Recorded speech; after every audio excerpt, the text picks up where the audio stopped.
ဂျက်ဟာနေမကောင်းဟန်ဆောင်ပြီးစေကန်းကိုတွားခဲ့ကဖန်ပိုလင်းနှလုံးနဲ့တဲနှစ်စုပ်သူ့အိတ်ထဲလိုက်ချိန်စောင်းတဦးကတတိထားမိသွားပြီးစစ်ဆေးဖို့တားဆီးလိုက်ပါတယ်သူ့ရဲ့အိတ်ကအတွင်းကတဲများတွေ့ရှိသွားပေမဲ့ဘာအတွက်ယူလာတာလဲမေးတဲ့အခါပေနေတဲ့ပကံတွေကိုတန်ရှင်းအောင်လုပ်ဖို့လို့လှည့်စားလိုက်တာကြောင့်တန်တရားမဝင်ခဲ့ပဲတွားခွင့်ပြုခဲ့ပါတယ်ကျွန်တော်ဟာဖန်ပလင်းနှလုံးကိုဆက်လိုက်ပြီးရိုးရှင်းတဲ့တဲနာရီတစ်ခုကိုပြုလုပ်ကာစမ်းသပ်မှုတစ်ခုပြုလုပ်ခဲ့တယ်ကျွန်တော်တို့တွေ့ရှိခဲ့တာက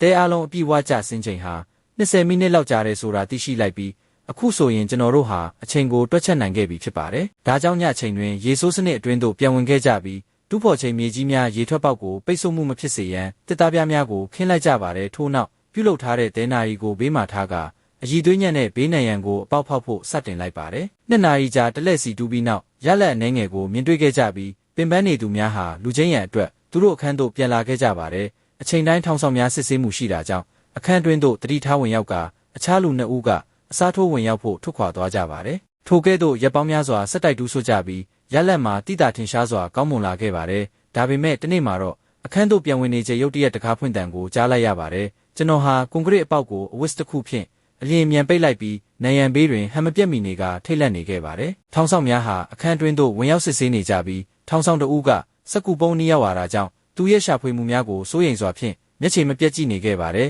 သူဟာကတ်ထူပုံးများကိုဆွဲနှုတ်ရန်စူးစမ်းချိန်အားလုံးအလွန်လုံးလှုပ်သွားပြီးသူတာနောက်ထပ်တလန့်ရှိသို့တိုးလိုက်ပါကတွင်းထဲသို့ခြေချမိမှာဖြစ်ပါတယ်ဒါပေမဲ့ကံကောင်းခြင်းတော့အပြင်ဘက်တွင်အရေးပေါ်အခြေအနေတစ်ခုဖြစ်ပွားခဲ့ပြီးထောင်ဆောင်များဟာစစ်ဆေးမှုကိုရပ်တန့်ပြီးထွက်သွားကြပါတယ်ဒါဟာကျွန်တော်တို့အားလုံးအတွက်သတိပေးချက်တစ်ခုဖြစ်ပြီးထောင်ဆောင်များအချိန်မရွေးဖော်ထုတ်နိုင်တာကြောင့်အလွန်အန္တရာယ်များတဲ့လုပ်ငန်းစဉ်ကိုအရှိန်မြင့်ကအမြန်ဆုံးထွက်ပြေးဖို့လိုအပ်နေပြီဖြစ်ပါတယ်တပတ်ကြာတူးဆိုပြီးနောက်ဆုံးတွင်အောင်မြင်စွာတူးဖောက်နိုင်လိုက်ပြီးမြို့တစ်မြို့လုံးကိုချိတ်ဆက်ထားတဲ့ရေဆိုးပိုက်လိုင်းတွင်သို့ရောက်ရှိခဲ့ပါတယ်ထိုမှတန်ကြာလန်းလျှောက်ပြီးနောက်ထောင်ပြင်ဘက်ရှိမြောင်းဖုံးကိုဖွင့်လိုက်ပြီးဒါဟာကျွန်တော်တို့အမြင်ကျဉ်ဆုံးပြင်ဘက်ကဘာကိုမြင်တွေ့လိုက်ပါတယ်ဒါပေမဲ့ချက်ချင်းထုတ်မပြေးနိုင်ခဲ့ပဲအခန်းအတွင်းမှာကျွန်တော်တို့ကိုစောင့်ဆိုင်းနေကြတဲ့အခြားကျင်းသား3ဦးကြံရှိနေသေးတာကြောင့်သတင်းကောင်းကိုပြောပြရန်အခန်းသို့အမြန်ပြန်ခဲ့လိုက်ပါတယ်အခန်းသို့ရောက်ချင်းအဖော်များအားစိတ်အားထက်သန်စွာပြောပြလိုက်ပြီးဒီညတွင်ပင်ထောင်မှအမြန်ဆုံးထွက်ပြေးရန်ဆုံးဖြတ်ခဲ့ကြပါတယ်